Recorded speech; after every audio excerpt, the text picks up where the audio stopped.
जय श्री राम। मित्रों, कल मैंने आपको जो बताया था वो थोड़ा सा आधा वहीं मेरा छूट गया। दरअसल मेरे सारे एपिसोड में जितने जितने एपिसोड की भी आप चाहे वो कॉपी कर सकते हैं। ये सभी एपिसोड भारत माँ के चरणों में मेरी पुष्पांजलि मात्र है। अब उसमें से पुष्प निकाल के आप अपने घर में रखना चाहते हैं, कोई प्रॉब्लम नहीं है। इस एपिसोड पे सारे भारतीयों का मेरे इतना ही हक मैं समझता हूँ। भाड़ में जाए वो गूगल और भाड़ में जाए यूट्यूब, फेसबुक, भाड़ में जाए सब। रेड इंडियन का नरसंहार करने वाले ये नालायक पशु हमको अभिव्यक्ति स्वातंत्र की और कॉपीराइट की बकवास सुनाते हैं। बताइए, अगर वही पैमाना अगर हमने लगाया ना तो चर्च ऑफ इंग्लैंड को पहले जमीन के अंदर गाड़ देना चाहिए। ये सब दादागिरी उन्हीं की है। हमको सजग होने की और ज्यादा से ज्यादा पढ़ाई की गरज है, ऐसा मुझे लगता है। सारे ऐप आप देखो, गूगल देखो, फेसबुक देखो, इंस्टा देखो, सब देखो। आपका भाई नाम, नंबर, शहर सब तो उन्हीं के पास है, तो स्वातंत्र्य कहाँ आपका बचा? बताइए। वो पश्चिमी देश अपना एजेंडा इन सोशल साइट के द्वारा हम पर 24 घंटे थोप ही रहे हैं। गत 2011 से तो मैं स्वयं देख रहा हूं, स्वयं साक्षी हूं इसका। सभी को प्रणाम। योगेश अनंत काळे, आपका सहर्ष स्वागत। अगर मित्रों मेरा कंटेंट आपको अच्छा लगता है तो कृपया लाइक, शेयर, सब्सक्राइब प्लीज करें और वो लाइक का बटन दबाना ना भूलें। छत्रपति संभाजी नगर में हमारे सभी मराठी रियासतदारों को लेके, उनकी मांगों को लेके माधवराव, राघोबा दादा और सखाराम बापू ये 3 युद्ध शिविर में एकत्रित आए और प्रदीर्घ चर्चा की। उस चर्चा के बाद मल्हारबा को 10,000 राजस्व वाला अतिरिक्त सूबा हमें जोड़ना पड़ा, क्योंकि वो मल्हारबा थे, क्योंकि वो मल्हारबा ने मांगी थी। और जब तक वो सूबा नहीं मिलता मल्हारबा साथ तो आने वाले नहीं थे। वो लेन देन मास्टर थे मल्हारबा। ये सब सुन के वहीं दीर्घ चर्चा में बापू ने, यानी सखाराम बापू ने एक नया फॉर्मूला बनाया। उन्होंने फॉर्मूला क्या बनाया? हर एक सरदार ने अपने इनकम का, टोटल वार्षिक इनकम का 25% इनकम टैक्स सरकार को उसी साल जमा करना पड़ेगा। इनकम टैक्स से एक ही स्लैब रखी और वो 25% कर दी। अब पूरे मराठा प्रांत में बवाल हुआ। लेकिन बवाल होने के बावजूद भी दादा ने और माधवराव ने ये सख्ती से लागू किया। याद रहे श्री शिवराय की आपको जीवनी अगर मालूम होती तो अपने जीवनी में श्री शिवराय ने यही सरंजामी पद्धति पे कुठाराघात किया था और सभी प्रांतों को सरकार के साथ जोड़ा था। ये अष्टप्रधान जो उन्होंने बनाया था ना, ये मंत्रिमंडल ही था। यही अष्टप्रधान मंत्रिमंडल बना के सारे प्रांत पर श्री शिवराय ने अधिकारी नियुक्त किया था। अब 40, 50, 60 साल हो गए। कालयुग में, नाना के समय में फिर से ये जागीरी, ये रियासतें, ये इसका दौर शुरू हो गया।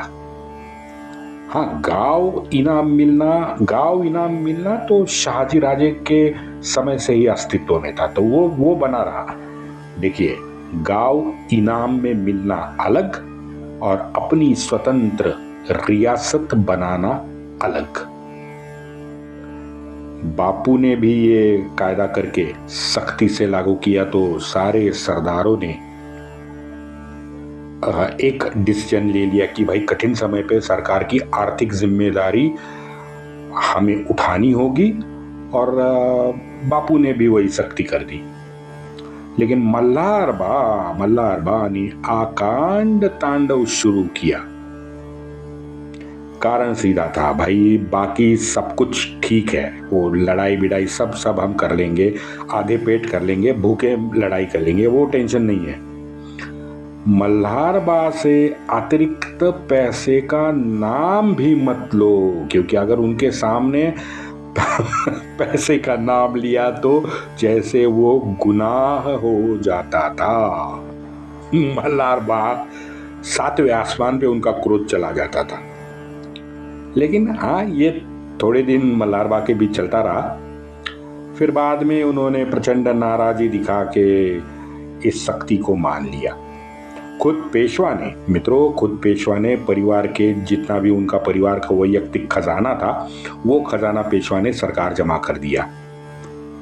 चलो, तूर्त तात्कालीन संकट जो था, आर्थिक संकट, वो तो टल गया। लेकिन ये तो भाई साहब, ये हाथ बट्टे का व्यवहार हो गया। हाँ, भूख लगी, चलो रोटी ढूंढते हैं, ऐसे चलता है क्या? और एक साम्राज्य ऐसे बन सकता है? नहीं बन सकता। संभाजीनगर में पेशवा आने से यहाँ निजाम चिढ़ गया था। निजाम ने तुरंत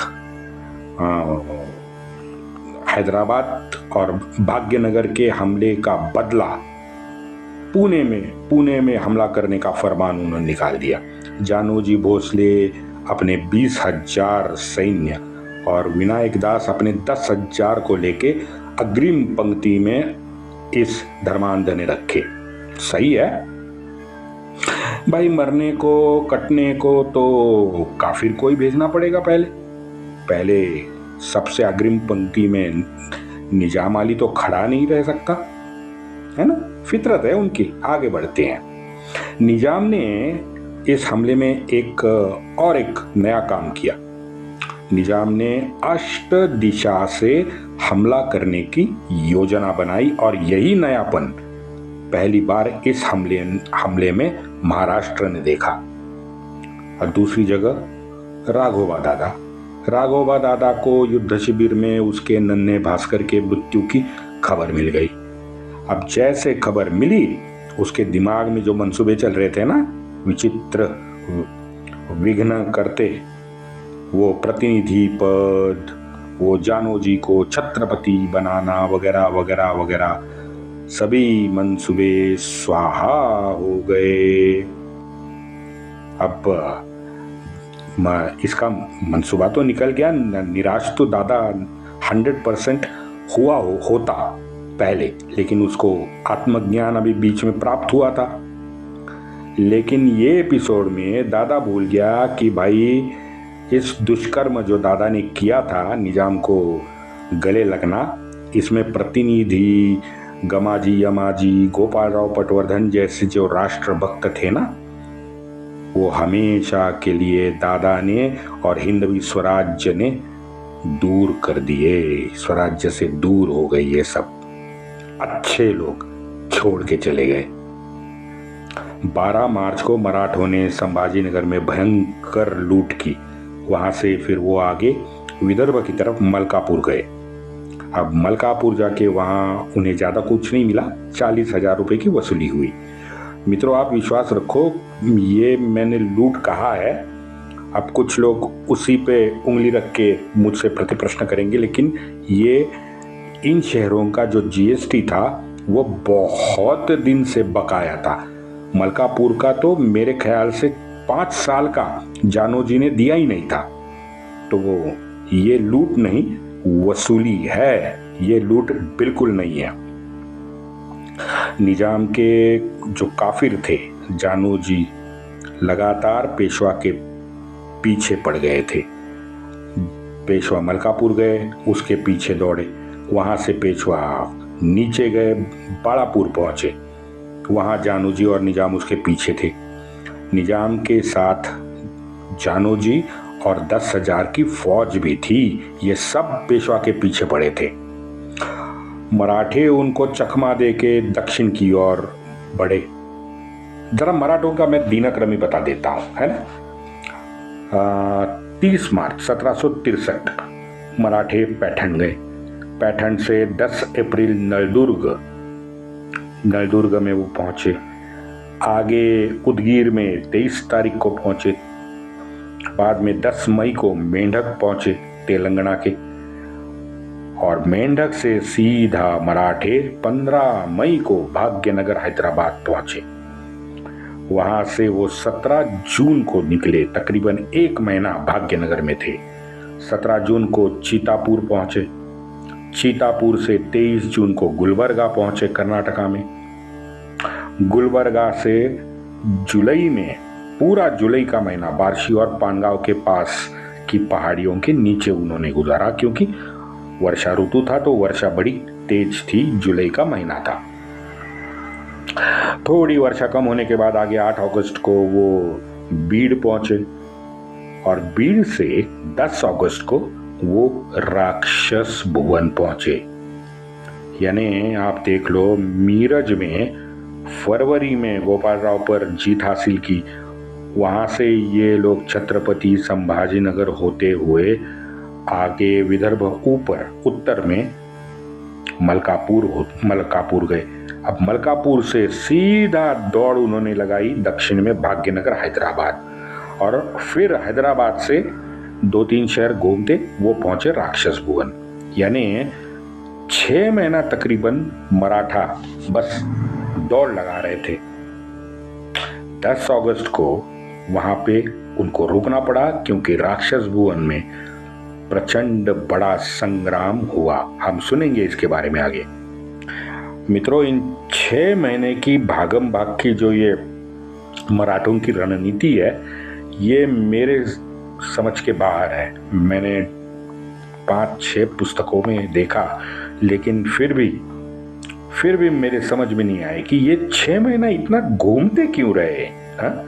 क्योंकि मलकापुर के बाद मराठों को कोई वसूली तो मिली नहीं थी, कोई लूट तो उन्होंने की नहीं थी, तो ये घूमना क्यों था? एक ही हो सकता है, बस निजाम को डराने, क्योंकि निजाम पूना की सीमा पे था, तो पुणे की सीमा से निजाम को निकालने के लिए शायद ये लोग भाग्यनगर में 1 महीना रुके। पता नहीं, मालूम नहीं, मेरे पास तथ्य नहीं है इस बात का कि मराठी क्यों रुके और उनकी रणनीति क्या थी। लेकिन यहाँ जैसे 6 महीने मराठे दौड़ लगा रहे थे, वहां एक तो मराठी फौज में कुछ समझ आई कि दादा का इस अभियान में जो जोश था वो मित्रों देखने लायक था। मैं सभी मराठों ने बाजीराव यानी दादा के पिता, उनकी याद अधिकारियों को आ गई। बताइए, दादा के पास तो मित्रों एक और कारण था। हम जानते हैं कि भाई निजाम को अपने घर में घुसने का जो जघन्य अपराध, घुसाने का जो जघन्य अपराध दादा ने किया था ना, उसका पश्चाताप भी तो दादा को करना था। हाँ मित्रों, ये राघवा दादा का चरित्र है ना, ये विचित्र घटनाओं का एक संगम है, संगम। विशेषतः वो 1750 में, यानी 1749 के दिसंबर में, तो हम 1750 ही कहेंगे। शाहू महाराज के निधन के बाद जो भी कुछ अघटित हुआ है महाराष्ट्र में या हिंदुस्तान में, जो भी कुछ अघटित हुआ है ना, उसमें आप दादा का नाम जरूर पाओगे। एक जगह उसे संन्यास लेने की इच्छा होती है, दूसरी जगह पे वो अपने माँ समान भाभी के पांव सर रखता है। महापराक्रमी, वो तो बाजीराव पुत्र है, तो महापराक्रम तो उसने बार बार दिखाया है।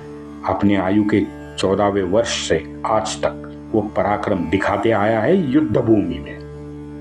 मैं युद्ध भूमि की बात कर रहा हूँ, महापराक्रमी तो निश्चित वो था।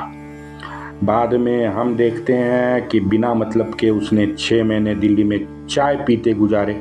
हाँ, दिल्ली में सुस्त बैठा, वो भी पता नहीं चलता क्यों। नेतृत्व गुण तो उसमें थे ही नहीं। ये बार बार सिद्ध हुआ है कि दादा में नेतृत्व गुण बिल्कुल नहीं थे। आगे उत्तरार्ध में फिर पेशवाई में 2 फुआड़ करने वाला भी दादा था। अब इतने एंगल इस एक व्यक्तित्व में थे, बताइए। लेकिन इस भागम दौड़ में 6 महीने की माधवराव एक निश्चित लक्ष्य लेके चलने वाला हमें लगता है। क्योंकि देखिए ना कि भाग्यनगर के पास होते हुए भी वो समुद्र में विजय दुर्ग का एक नवीन विषय आया तो उसका भी निपटारा भाग्यनगर के पास बैठे बैठे माधवराव ने किया। इसका सीधा मतलब है माधवराव की नजर वहां समुंदर तक थी कि भाई उसको ये पता था कि क्या है, क्या करना चाहिए और जो हो रहा है वो सही हो रहा है या गलत हो रहा है। मराठे भाग्यनगर हैदराबाद गए क्योंकि निजाम पुणे में घुसा था।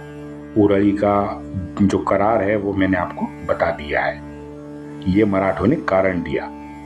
निजाम ने भी वही कारण दिया कि भाई आप हैदराबाद में बैठे हो तो चलो मैं पुणे घुस जाता हूँ।